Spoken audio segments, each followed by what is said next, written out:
ubwo rero ikipe yasozaga gukina yari Arsenal yakira ikipe ya Aston Villa Emirates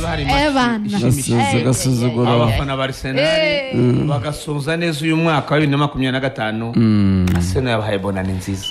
naraya amaguru amanitse nasinzi kubona ibitotsi nabonye nka saa 7 n'igice ngiri kwiyumvisha reba post match witwa njyewe ndabanza nkareba ibintu by'abafana bavuze iby'abatoze nanjye ubu nabanje kujya kuri interview bavuze ibiti nyuma yo gutsinda Arteta tiki Gabriel Jesus match irangiye geni witwa yagize isona riruka niyasuhuza Arteta ntabwo yagize asuhuza Arteta ubwo nabona guswa yamuhanya ariko giswera bango se kubari gushindwa simushindana utemera gutsindwa ntakwire kujya mu marushanwa Arteta uzi ko byose bishoboka waramutsinze agukora mu ntoki cyane Villa Park wowe uramusuye uriye bine kubera ko wiyemeye cyane urirutse ntabwo ari biyo emera ko Arteta nubwo murusha imyaka y'amavuko emera ko yagutsinze yamuhanye pe yamuhanye tego bine niba nabi byamucanga bine byashoboraga no kurenga ko mwagiye kuruka 0-0 uriye bine uribuka ibitego Gyokeres yahushije igitego cy'umutwe cyabazwa akubita poto hejuru kiragaruka kijya hanze ariko nibaje Gyokeres ugisimburwa umusimbuye agatsinda igitego we yatsinze yakiri iminota myinshi Jesus byamusabye amasegonda 55 cyamusha umutwe uwitwa Jamie Kagase avuga ati mwabibonye Gyokeres agomba kujya kuri bench Jesus yagarutse Jesus ni yajyaho go Kai uburyo Arteta mukunda arawufite kabisa ari indeshyo nayo irarebwa cyane Ogani yaramutegereje arifite yarasigitego kamera itijya kwa kumutoza ya bindi bavuga ngo numutoza numukinyi w'ubuyobozi suwa coach nabyo ndiyo kuvuga ngo murabona mwataka wanyu mwaguze wari wa Berta uyu yari wa Berta urabona wa mwataka w'ubuyobozi ariko Aston Villa yagaragaje nyine ko ari ikipe ntaho y'imbere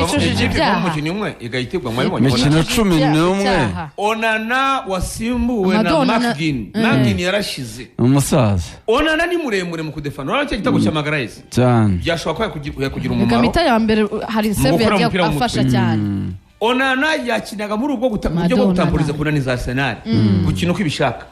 bakanyuzamo bakawaka umupira ukabona ko Aston Villa by'umutoza yapanze bigenda neza Onana yamaze kuvamo ariko jewe nari mbyizeye gutsinda iyi match rwose mu buryo bworoshye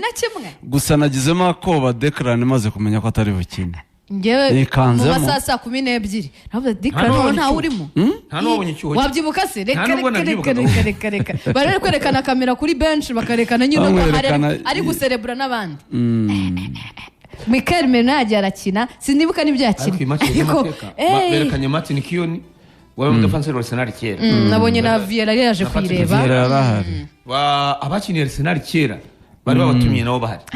oya Aston Villa ari maze kuba rwose Arteta wamushidikanyagaho ariko ngira ngo ubu bavuze bati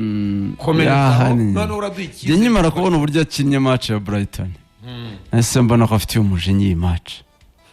kuko Timba ntago yararwaye gusa ngo yumvise ngo atamezemo neza agatara amubwira ati ndahahengeka Rice mbabarira ufite akazi kuwa kabiri katoroshye ruhuka mu bintu byaca ikindi kintu nabonye mvuze Onana ariko Onana si igisubizo gusa mwabonye ko Aston Villa yakinika ruha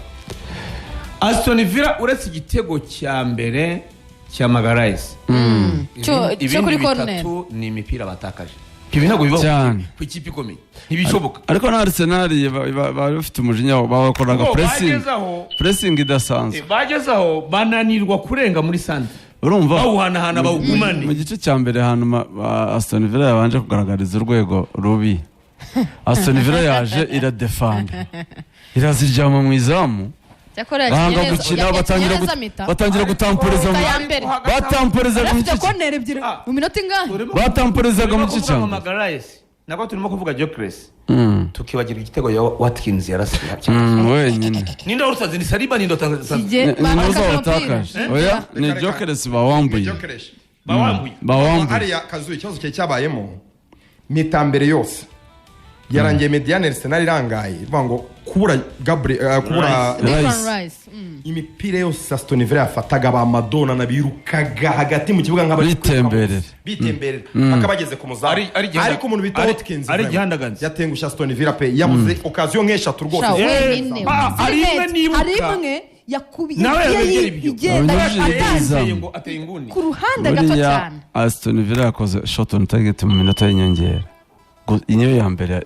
Watkins yakoze ariko naho umutoza yagize ingorane buri shot on target naho bagize ingorane mu minota y'inyongera bagize ingorane mbere na mbere iyi match Kazungu arabiswatari bafite Kamara Abubakar Kamara birangira na Matikash birangira na Amadona nawe avunitse umva Mediane yaboraga abakinyabiri banza mu kibuga Kamara na Madonna na wavunitse urumva isirangara kabisa. Johnny Magina akina ntabwo ibyo babiganira ibyo ntabwo babiganira ariko waganira nyine Arsenal imvune imaze kugira muri iyi none se oya Gabriel Magalhaes ubwabyo none se nigeze ndira ngo bagiye urarira mucyumve neza iyo Musanze yabuze Matabore Tabo ntabwo ari nka Aperi yabuze Sekiganda. Aperi ifite abakinnyi benshi, Aston Villa igira abakinnyi bake niwa nimvuga umukene naba nkabishi ubwo ni ikipe ntoya ifite imyenda mikeya Kazo nabura umwe biramugora imvune Arsenal igize muri Arsenal ifite abakinnyi benshi n'ubwo Rice yabuze ntabwo tubyibuka ya squad nyine twubatse ariko Onana yavuyemo ikipe iragwa. Onana n'umukinnyi w'ingenzi cyane muri Martin yarashize ntabwo ari undi wa mbere. Onana yafasha mu kudefana ni muremure byo cyagitego cya Magalhaes Arsenal kugira umumaro cyane muri Mediane Magin ntava hwari araremereye muri kwa guhanana Arsenal bakawima umupira bakayikina mu mibare ya coach Onana avuyemo byahise bipfa. Onana cyakora rero yakinye bitatu bya Arsenal Aston Villa nayikubise byari kuyambura imipira Arsenal uteranyije imvune yagize muri iyi fazare ushobora gusanga zingana n'iza andi makipe yose asigaye 17 nako 19 yagize ariko ni iya mbere n'amanota 5 y'ikinyura tubibaze neza ushobora gusanga umukinnyi utaravunika muri iyi season muri Arsenal na Bukayo Saka gusa yaravunitse da uzicyo bivuze umukinnyi utaravunika muri Arsenal muri iyi season ushobora kuba Mikel Merino n'umuzamu na Zubimendi gusa Zubi hari match imwe nk'ebyiri yaravunitse Zubi yaravunitse yagize akanoka match ubu ni batatu basigaye hanze ubu Mosquera ni Declan Rice ndetse na Calafiori ariko Rice we ni ntabwo bikomeye Rice oya mutoza yivuze ivune yo mwivi Rice ntabwo yavunitse Rice ya takere mbi umutoza uko yabivuze mbere y'umukino ubundi Rice yakinnye kuri kabiri ngo match igitangira yarastretchinze ivirira murye ariko atari yamvune gusohora mu kibuga noneho ntiyahita byumva ko harimo akantu k'uburibwe kubera ko wa muvuduko wakomeza kukirukiraho match kirangira ivi ngo ribarira byimbi babyita inflammation ivi kubera ko rifite mobilité nubwo habyimbyemo ukuntu yavuze ko nirimara kubyimbuka akagaruka mu myitozo ari bwaramenya uburyo byoroshye ariko rwose ngo ntabwo ari imvune nta mikaya nta kintu cyacitse ariko harimo no munaniro rwose niho kugonga akabyimba gusa nabonye abafana ku ma podcast abafana batishimira uburyo yamukinishije kuri kabiri ntibyari ngombwa byaramunanije cyane nawe Matimba rwaruhukijwe amatakira yakoraga uburyo yirutse cyane none se ari gukinisha yari yaruhuye Ben White yagarutse nijoro yari yaruhutse yaruhuye Timba ahashyira Rice ntabwo Arteta yaruhura Timba nta kintu cyabaye hari ibintu bitari imvune bakubakinnyi umukinnyi hari ubwo ukora caution hari ubwo amanamurya kubera kwambara godiyo ibyo bita road y'imikino hari ubwo na godiyo ikurgino ku buryo udashobora kurikiniraho bigasaba kumara iminsi udakina hari ubwo mugani ryo viri kurya atari imvune kubera kwiruka cyane hari ubwo kubita nk'igitsibura hano cya godiyo hakabyimba atari imvune ariko hakabyimba ntabwo yaruhura umukinnyi ngo amuvane kuri game match nk'iriya akatimba ni igishyitsi yameze neza ushakira ahandi kuri za gatatu ariko kuvuga ngo uranyura kwa Rayisi uranyura kwa timba Arsenal Noheli nza n'umwaka mushya muhira ni happy new year pe happy new year rwose ngenda ndanezerewe Arsenal yatsinze match nziza yatsinze ko match kera muri United match hari match nyine Ferguson yatsinze kauna Amerika ukavuti yego ikipe irakomeye ari ibintu bushuze ya Madonna yakoze bamaze gutsinda agira gutya ngo amanota atatu akira mu mufuka ahita barafunga Gabi nawe araza ati atatu mu mufuka ndafunga amakipe arasubizanya hano hari match uvuga ngo ikipe ibahaye n'inyongera ariko muzamu yita Martinez ariko umuntu waguze Gabi Gabriel Magalhaes kazu kandi kuri make we n'abasari ukunda ibishyitsi abasore uriya muhungu ni umukino Gabriel Magalhaes bana noneho iriya corner uwitwa Dibu Martinez yafashe umupira uramanuka atera umutwe uramanuka munya mu biganza uhita ujya mu izamu Martinez bamusohoye muri stade bamufata ashaka mbere ya match yagiye afata gutya aratandaraza arambura amaguru siko atari twerekana kuri kamera habaye rekana ko ntari kuko tutari kugaragara yagiye arastretchinga gutya arambura amaguru akora ekartema muri tano hari abakinnyi binjirira afunga abakinnyi ba Arsenal bose ku buryo basokaga kuva kuba ball boys kugera kuba staff bamuzenguruka hanze kuva mu biremewe se byo gukorogana nyine abakorogana ikipe yahoze umuginga arastretchingira muri tano gute yagiye gutya gumamo bwabwiyemeza nyine kwatesha umutwe nibwo kwatesha umutwe yahamaze imyaka 9 kuri bench match rero irangiye nawe yahamaze imyaka 9 kuri bench Arsenal ntajya yibabarira bamutuzashaka kurwana bamutiza agaruka bigeze banamutiza ahubwo bamutije wongera ngo harimo baramutije ariko imyaka 9 imyaka 9 atabona umwana n'aba Ospina imyaka 9 Chezin Ospina David Ospina hari nawe yarahari none icyamubabaje yabamuhaye gufata ngira ngo ni FA Cup arayifata yose turanayitwara arangije Arteta arongera amusubiza kuri bench amugurira undi muzamu arakara agendera ntago Arteta harya na Arteta yabari Unai rero ni Unai cyangwa ni Wenger ahise ni uko amurekuye nshaka kuba ari Wenger ariko nawe yahuye na Arsenal yibabaza abafana bari hafi kumurya kabisa yashatse kujya kurwana umusoro amufashe mu biganza wa staff Arsenal so rero mwishime munezerwe Arsenal vraiment ni umuzamu wiyitaga ko ari mu beza ku isi kwanza wa mbere oya niko yiyita nyuma yo gutwara mondial nyuma yo gutwara igikombe cy'isi kumuhindukiza inshuro enye rero ariko yahitewe ko igitego cya Zubimendi nagikunze ari igitego cya Trossard ari igitego cya Jesus na Zubi igitego cya Zubimendi we yamubeshye mubanze muhe credit umuta Odegaard yagize match nziza iri ya passe muri profondeur ya Odegaard ku igitego cya Zubimendi witwa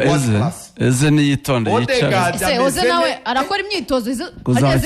yakinnye kuzakina biragoye munyibutse yakinnye Berekeze se ntiyagiye ntabwo yigeze akandagira wapi Odegaard kapiteni oya ntabwo yagiyemo hagiyemo noni Madueke asimbuye Saka yajya ushoti nk'ubw'abana Odegaard uri ibintu ngiye ntamukundiraga kabisa amatempt yakoreraga hanze ya surface bwa rushoti umeze nk'ubw'abana ariko uribuka igitego atsinze kuri Brighton n'igitego atsinze kuri Brighton uburyo akina umukino wose ikibuga aragisikana Imana izafasha ntavunike atavunitse yafasha rero mwafana mani umwe mu ry'umwaka nyine ni umwaka uri kubarya kuko mu manota 3 equipe ya Wolves ifite kugeza ubu mu mikino 19 amanota 3 Wolves ifite mwayihayemo rimwe harimo rimwe bakuyeho ni igikarito cyabagwiriye rwose kirabavuna agakenye ndagakunda cyane Zubimendi ikibazo rero nitutagaruka hakiri kare mureka abafana ba Arsenal bishimye mureka abafana bishimye rwose yakora barangije umwaka neza pe zikurangiza umwaka itsinda rya Champions League on top ari we wa mbere ukarangiza kuko iyo Aston Villa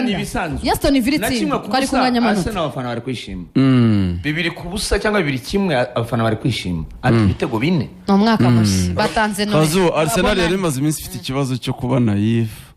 ukuntu ukabona ibonye igitego kimwe ngo arashimira mbere no wavunnye abonye igitego kimwe bananiwe gukina unanira yatugoye mu gice ukabona barafite ubwoba bwo gutakaza umukino ukabona bafite ubwoba bwo kwirekura ngo bakine baratinya kwishyurwa bikarangira ari kimwe binashaka igikombe ariko tsindute hari imikino ubwabo bikorera Manchester ya kera nuko yatsindaga ubu ndajya kwa bine bitatu Banmafo kanjye kwa Banmafo yabwiye Semenya amuga ati ibyo kugenda muri Man City simbishaka ndagukeneye turakira Arsenal muri weekend nagakubita nakire Liverpool nkubite Arsenal surane Banmouth rahwana na Banmouth muri weekend ni Chelsea yoroshye niki oya ni Chelsea yoroshye icyenda imaze imikino igera mu icyenda igatsinda imaze iminsi itwara nabi yarashize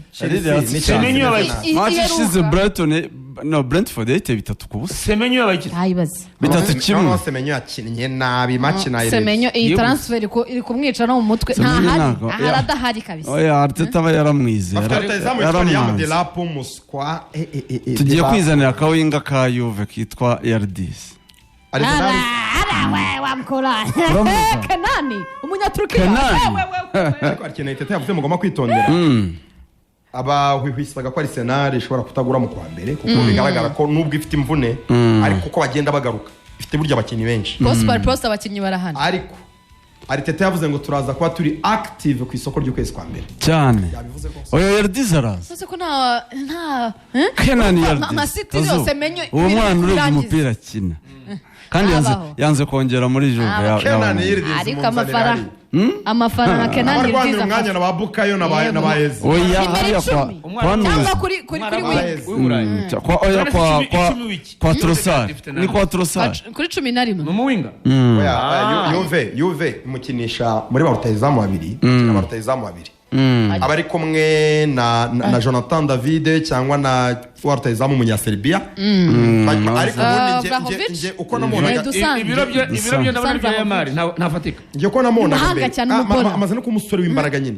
uko namubonaga mbere ni umukinnyi ushobora gukina nka nimero 10 ariko akanakina nk'umuwinga rwose ni umukinnyi ukomeye nibyo ariko akora